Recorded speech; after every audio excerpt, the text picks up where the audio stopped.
Salut les plumes, la vidéo du dimanche que je tourne dimanche à 22h parce que j'avais pas vu qu'il était dimanche.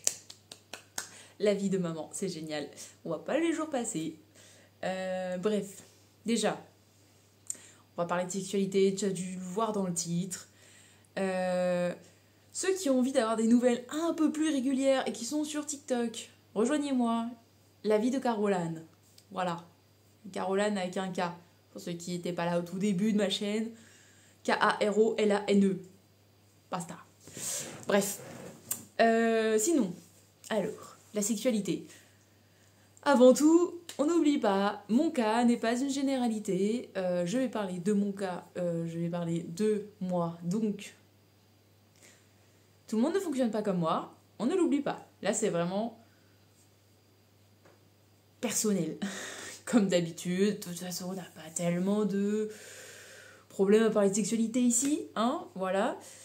Donc, avant de tomber enceinte, il n'y a pas eu beaucoup de temps entre le moment où j'ai retiré mon implant et le moment où je suis tombée enceinte.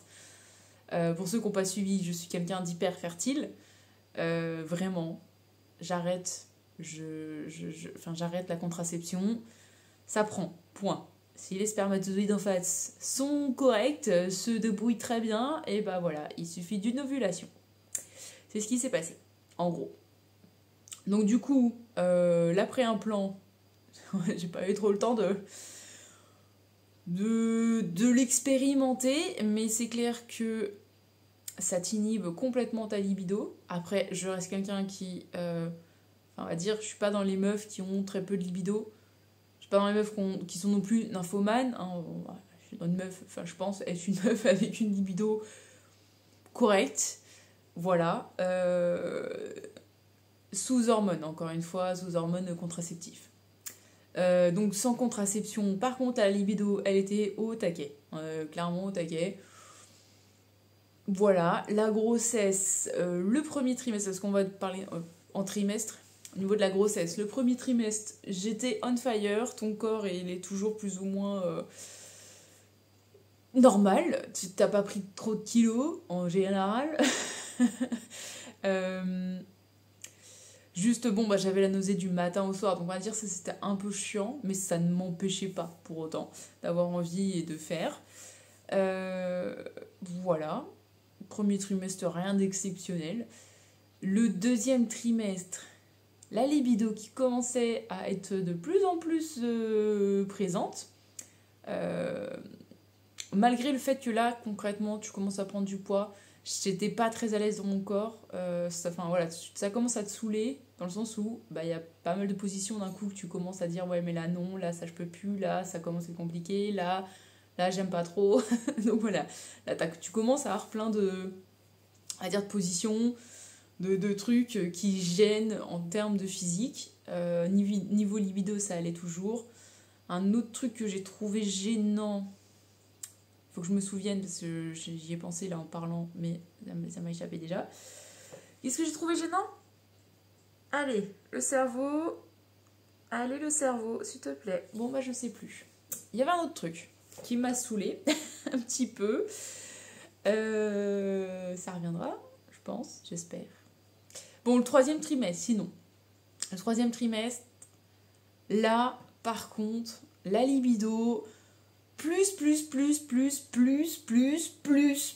Même des plus, c'est pas assez. Franchement, j'aurais pu ken du matin au soir. Voilà. Le truc... Ah oui, si, dans le deuxième trimestre. Deuxième trimestre, il y a un truc aussi, c'est que bah en fait ton minou commence à s'élargir. En fait, t'as les ligaments qui tirent, donc t'as un peu mal au niveau de l'os du minou, ça tire, enfin voilà. Donc tu n'es plus très étroite. Tu le sens. Et du coup, le troisième trimestre, clairement libido on fire. Hein, j'étais réactif 100%, enfin c'était même moi qui était très en demande. Après... Ce qui a fait que c'était, on va dire, pas autant du côté de monsieur, c'est que clairement, enfin, lui comme moi, parce que je comprends totalement, le corps de la femme enceinte, c'était pas notre délire. Niveau position, oh bah à la fin, c'est la cuillère ou la cuillère, donc tu te saoules, tu te lasses très vite de cette position, t'en as vraiment très très marre. Mais voilà, bon, après, on va pas se le cacher, hein, libido au taquet, un monsieur moins au taquet que moi, donc bah, il a fallu que je me débrouille, hein, concrètement. Voilà, normal. Et puis en plus, soi-disant que ça déclenche l'accouchement. Alors, complètement faux, parce que sinon, moi je vous le dis, elle serait sortie bien plus tôt. Donc ça, c'est des conneries, hein.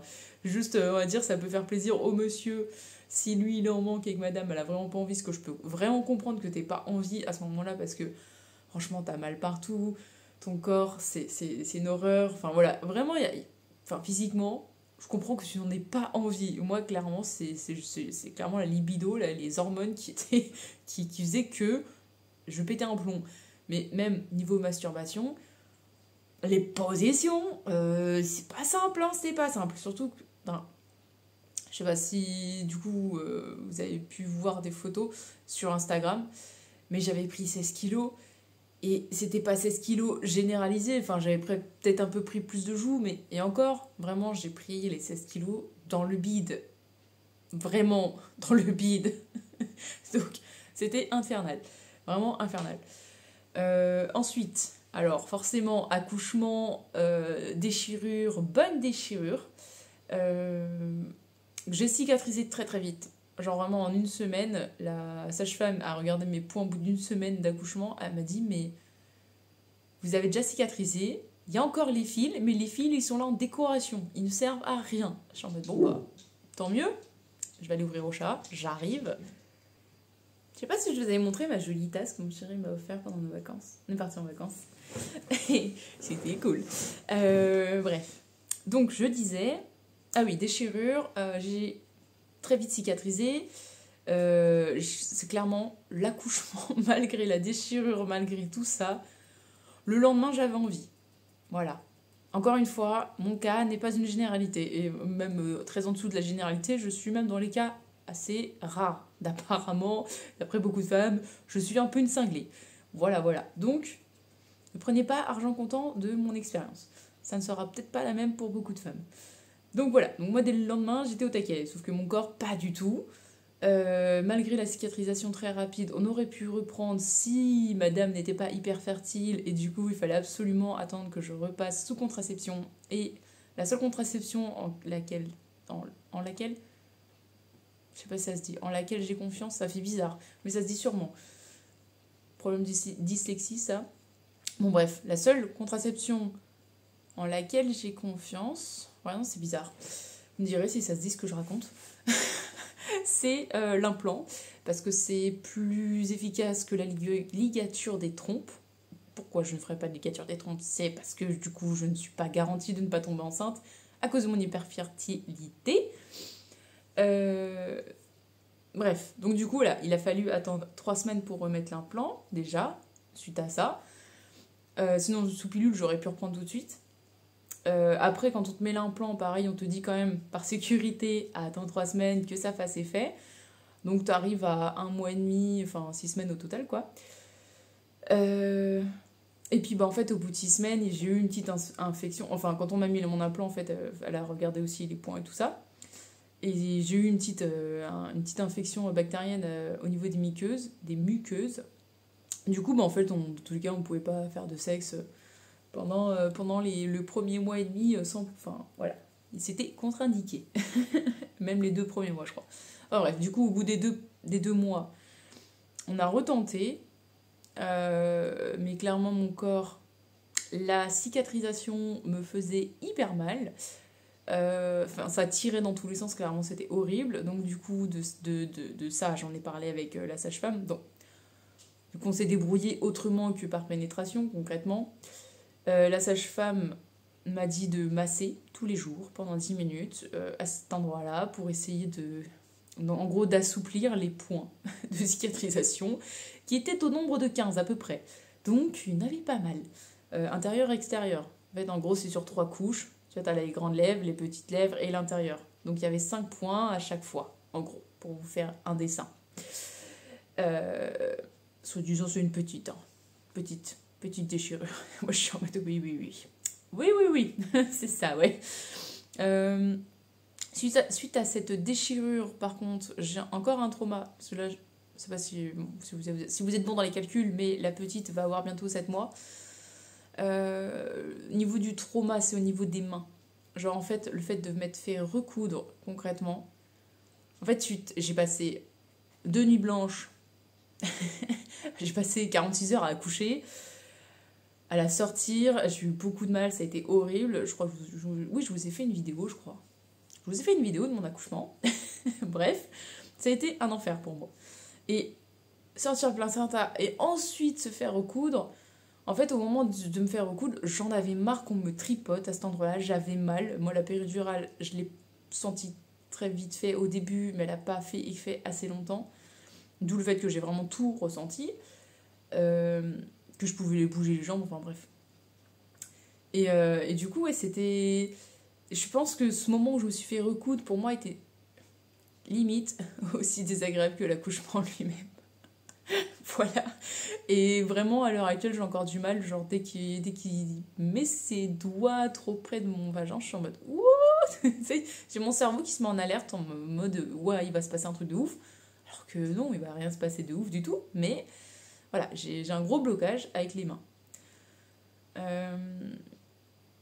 Et du coup, bah, après tous les massages, tout ça, il nous a fallu du temps avant de pouvoir reprendre la pénétration comme il se doit. Et les premières fois où on a réussi, très franchement, c'était très compliqué, très très lent. Pour faire rentrer 1 millimètre par 1 millimètre, il fallait être patient. Voilà, très très très patient. Me laisser gérer. Enfin, en vrai, encore à l'heure actuelle, c'est moi qui dois gérer le départ. Parce que je suis encore sensible à un point, à un endroit exact dans mon vagin. Genre, il y a un point qui me tire toujours. Je ne peux rien faire. J'essaie de le masser, il se passe rien. Enfin bref. Donc du coup, voilà, il faut être patient. Mais ça ne m'a pas empêché d'avoir toujours l'envie. Je vois beaucoup de témoignages de femmes qui peuvent passer 1 an, voire 2 après l'accouchement sans avoir envie, sans même faire un seul rapport. Apparemment, voilà, on est toutes différentes à ce niveau-là. Moi, le truc, c'est que bon, bah, du coup, entre chaque rapport, forcément, j'ai le vagin qui est très sensible. Donc, du coup, bah, déjà, entre chaque rapport, il y a un laps de temps où, on va dire, je dois attendre pour me remettre en selle. Donc voilà, et ensuite je ne vois pas les jours passer, ce qui fait que bah, des fois j'ai l'impression qu'on l'a fait hier alors qu'en fait il s'est déjà passé une semaine. Voilà, donc du coup bon. Et puis bah forcément avec un planning bébé, les horaires de bébé, les réveils de bébé, un coup t'es fatigué, un coup lui il travaille, machin, bidule, enfin voilà, parce que je vous rappelle il est dans la restauration, donc forcément il y a des soirs comme ce soir où il n'est pas là, avant tard, dans pas longtemps, logiquement, dans 1 heure. Pas longtemps. Donc voilà, donc on fait comme on peut, concrètement. Mais c'est vrai que ouais, un bébé ça change la vie, ça change beaucoup de choses. C'est aussi une des raisons pour lesquelles j'ai pas envie de réitérer l'expérience, c'est que ouais, ça te laisse quand même vachement de séquelles dans ton corps. Même au niveau du périnée, je le sens, les premiers orgasmes concrètement. Enfin, l'orgasme, tu sais, tu sens la contraction logiquement de ton vagin. Là, je ne sentais rien. Je sentais mon orgasme, mais aucune contraction. Et bah, du coup, j'en parlais avec mon chéri. Je lui dis, toi, t'as senti quelque chose? Parce que tu sais, tu te dis, ouais, peut-être c'est moi qui sens rien parce que c'est un peu pété, mais peut-être il se passe un truc que lui ressent. Et en fait, non, personne ne sent rien. Là, c'est pareil. Au bout de 7 mois, ça revient un peu à la normale, mais clairement, j'ai plus mon muscle de périnée aussi actif qu'avant, aussi musclé, hein, concrètement on sent qu'il a pris cher lui aussi. Donc voilà, donc la sexualité ça revient doucement mais sûrement. Et puis c'est tout, hein. Voilà, je pense qu'on a vu le tour de la question. Encore une fois, si vous avez des questions, des trucs et tout, bah toujours dans les commentaires, n'hésitez pas, hein. Je pense être assez ouverte pour répondre à pas mal de questions. Je pense que je vais vous faire une vidéo sur l'allaitement parce que c'est un truc qui me tient à cœur. Je pensais pas que ça me tiendrait autant à cœur l'allaitement, mais c'est quelque chose qui... Voilà, c'est assez cool. Si t'es arrivé jusqu'ici à 14 minutes, mais en vrai 14 minutes, je suis sûre que là, parce que là on en parle sexe, donc là les gars, en général, vous êtes là. Écrivez l'hippopotame Et ni hippopotame, pas hippopotame. Attention, celui qui a pas bien écouté, la fessée. Allez, bisous.